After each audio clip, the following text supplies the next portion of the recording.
Bonjour à toutes et à tous, bienvenue à cette édition. Le sommaire. Reprise des tours de garde dans les pharmacies. La mesure est effective depuis quelques semaines. À Cotonou et Calavi, les officines suivent à la lettre cette décision de l'Ordre national des pharmaciens. Le climat et la météo, deux éléments indispensables à l'agriculture et qui nécessitent une bonne maîtrise pour un bon rendement. Un agrométéorologue nous dira comment procéder. Elles doivent être mieux accueillies et comprises au sein de la société. Elles, ce sont les personnes hypersensibles. La journée du 13 janvier est dédiée à leur cause au plan international.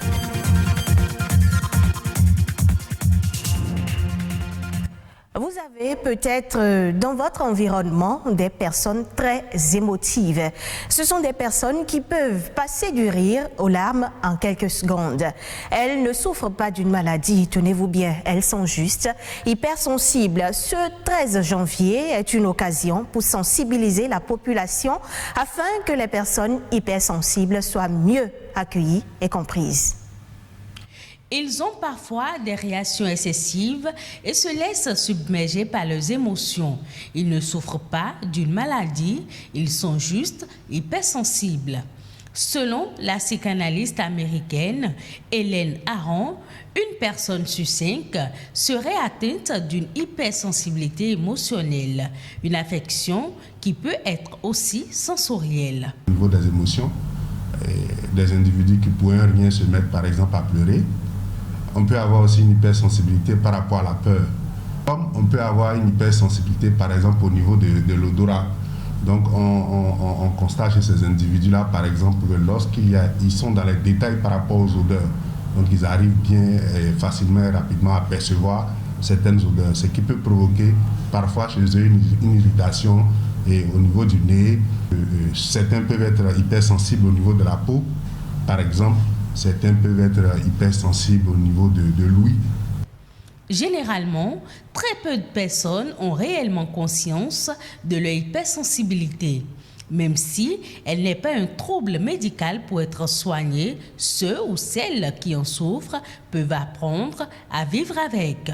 Certaines personnes, ça a un caractère génétique, c'est-à-dire c'est un tempérament, une tendance qui a été transmise d'une génération à une autre. Mais pour la plupart, c'est des adaptations liées à l'environnement. Les personnes qui sont dans ces situations de se référer à des spécialistes pour être accompagnées si tant est que leur hypersensibilité pose problème pour eux ou pose problème à leur environnement. Donc, imaginez-vous que vous êtes dans un cadre de travail et vous avez un hypersensible qui, pour un rien, pour n'importe quel reproche, se met à pleurer.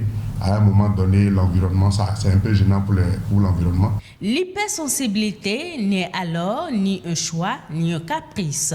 Les hypersensibles sont aussi affectés par le regard que la société porte sur eux. Pour sensibiliser la communauté, notamment les éducateurs et les dirigeants sur l'hypersensibilité, le psychanalyste Saverio Tomasella a initié une pétition adressée à la première dame française, Brigitte Macron, afin qu'une journée soit dédiée aux hypersensibles. Chaque 13 janvier sera désormais consacré à la prise en compte des problèmes spécifiques des hypersensibles pour qu'ils soient mieux compris dans la société. Toutes les pharmacies exerçant sur le territoire béninois ont repris depuis plusieurs semaines les tours de garde, une rotation qui se fait toutes les 4 semaines par pharmacie. Cette décision de l'Ordre national des pharmaciens du Bénin est suivie globalement à Cotonou et à Bomé-Calavi. Louis Koudogbo et Patrick Adjaboudjou ont fait un tour de ville. Cette réforme, nous l'avons accueillie avec joie, parce qu'elle est attendue depuis longtemps. C'est la norme. C'est ce qui devrait être. La reprise des tours de garde des pharmacies est donc effective depuis décembre 2020 sur toute l'étendue du territoire national. Une décision qui serait motivée par le constat selon lequel plusieurs officines pharmaceutiques n'en font plus une priorité professionnelle. La garde est une obligation professionnelle qui permet d'assurer la continuité du service pendant des heures où les pharmacies, en principe, sont fermées. Si je suis de garde, Je suis ouvert 24 heures sur 24, 7 jours sur 7 pendant la semaine de garde. Mais maintenant, ces pharmacies, si elles ne sont pas de garde, elles sont obligées de fermer. Une décision qui n'est pas sans conséquences. Du coup, des difficultés d'accès aux médicaments à des heures tardives de la nuit, du fait de la fermeture des pharmacies à partir de 22 heures, en passant par la non-proximité des pharmacies de garde, sont autant de choses sur lesquelles les avis des populations divergent. Précisément, moi, ça ne m'avantage pas. La fois passée, j'ai quitté la maison parce que ma fille était malade. Pour trouver un produit, j'ai fait 17 km avant de trouver ce qu'il faut pour l'amener. Si le jour-là, il n'y avait pas de carburant. C'était inscrit sur une plaque qu'il fallait aller à telle pharmacie qui était un peu plus loin de chez moi. Je n'étais pas informée, donc j'ai dû faire le tour la nuit en plus. Donc. Fermer les pharmacies à 22 heures, ça serait vraiment difficile. Ils n'ont qu'à laisser comme ça a été. Là, c'est mieux. Nous souhaitons que les médicaments soient disponibles dans les pharmacies de garde. Les pharmaciens rassurent et promettent de couvrir toutes les demandes des populations en médicaments. Par ailleurs, ces derniers rappellent que la distribution des médicaments n'est pas le monopole d'une seule pharmacie. Il n'est pas possible d'espérer avoir tous les produits au même endroit tout le temps. S'il y a 27 pharmacies de garde dans la ville de Cotonou, si une pharmacie n'a pas un produit, en allant dans la pharmacie d'à côté, vous pouvez trouver le produit. Tout citoyen peut donc avoir accès à toutes les pharmacies dans sa zone géographique de 8h à 22h et uniquement aux pharmacies de garde de 22h à 8h. L'ordre a fait confectionner par zone des listes des pharmacies qui sont de garde par semaine. Et devant chaque pharmacie, les clients peuvent lire la liste des pharmacies de garde et voir la pharmacie qui leur est la plus proche. Au point où déjà le client peut consulter et au besoin appeler pour se renseigner sur la disponibilité de son produit. On retient de la décision que 27 pharmacies sont de garde par semaine à Cotonou, 15 à Boubaie-Calavi et 6 à Porto Novo. La carte pharmaceutique serait organisée, à en croire les pharmaciens, en vue de mettre de l'ordre dans l'exercice de la profession au Bénin. Le climat et la météo sont des éléments indispensables à l'agriculture. Les maîtriser est nécessaire pour tout producteur à la quête d'un bon rendement. Cela leur permet de choisir les semences en conséquence et surtout de savoir quand et comment répandre l'engrais. Un agro-météorologue nous en parle. Nous avons des applications en météo qui sont beaucoup plus utiles pour l'agriculture. C'est pourquoi nous parlons de l'agrométéorologie, c'est-à-dire l'application de la météorologie à l'agriculture. Aujourd'hui, avec les changements climatiques, nos paysans ont du mal à maîtriser les saisons. Alors, la météo vient en appui à ces paysans-là, afin de pouvoir mettre à la disposition des paysans les informations agricoles nécessaires pour la maîtrise. Et le but final, c'est de pouvoir accroître le rendement à l'hectare de leur production. En cas de sécheresse, déjà, comme nous faisons la prévision saisonnière, nous mettons à la disposition de nos paysans les informations en début de saison. D'accord ? C'est-à-dire le comportement de la saison au cours de l'année. Est-ce que nous aurons des séquences sèches, c'est-à-dire nous aurons des poches de sécheresse? Alors, si on devrait y avoir les poches de sécheresse, seront-elles longues ou bien courtes? Maintenant, si elles sont longues, quelles sont les variétés qu'il faut choisir? C'est là où c'est important ça. Donc nous conseillons aux paysans de faire le choix des variétés qui résistent mieux à la sécheresse. Ça c'est un. En dehors de cela, lorsque la saison démarre, nous on calcule ce qu'on appelle l'ETP, c'est-à-dire l'évapotranspiration potentielle, qui vous permet, c'est des termes techniques, qui permet de pouvoir évaluer la quantité d'eau qui est disponible pour que la plante puisse exploiter. D'accord? Et lorsque nous calculons ce paramètre qui est l'ETP, ça nous permet de dire aux paysans que la plante est en train de traverser une période de stress hydrique, c'est-à-dire que la sécheresse. Donc, vous le conseillez par exemple de ne pas mener certaines pratiques, de ne pas répandre l'engrais pendant cette période afin de pouvoir permettre à la plante de résister face à la sécheresse.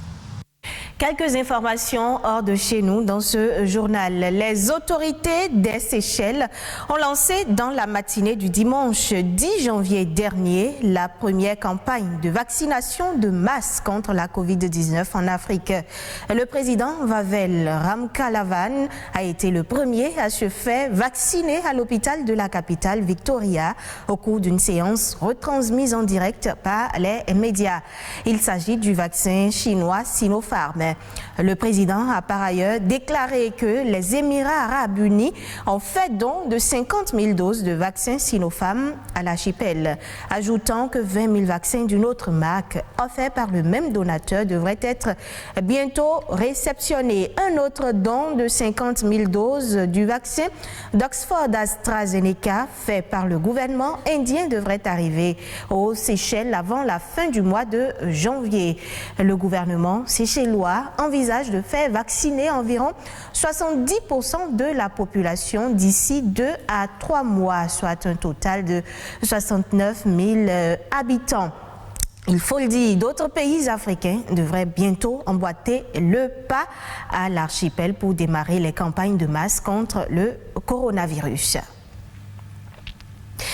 En Algérie, Madame, Monsieur, des mesures de facilitation en faveur des jeunes investisseurs dans le secteur de la pêche et de l'industrie nasale ont été mises en place. Ceci pour permettre aux jeunes porteurs de projets de développer leurs activités et lutter contre les entraves bureaucratiques. Plus de précisions dans ce reportage. Zemouri el-Bahri à Boumerdes, berceau de la construction navale. Et voici le premier thonier algérien, un bateau de pêche de 35 mètres de long. Construit ici dans cet atelier spécialisé dans la construction, la maintenance et la réparation des navires de pêche. Le dernier Conseil des ministres s'est penché sur la nécessité de mettre en œuvre toutes les facilitations nécessaires au lancement d'une industrie navale locale, permettant de développer la flotte nationale et les capacités de production des ressources halieutiques. L'application de ces instructions doit être accompagnée par des mesures d'encouragement au profit des jeunes en vue de lancer des petites et moyennes entreprises dans le domaine de la pêche. Outre la construction et la réparation des bateaux, d'autres activités sont également appelées à être développées, notamment la fabrication des filets de pêche. C'est une unité de production des filets de pêche. Nous avons soulevé les contraintes auxquelles nous faisons face au Wali, qui a apporté des solutions. Nous le remercions pour cette initiative.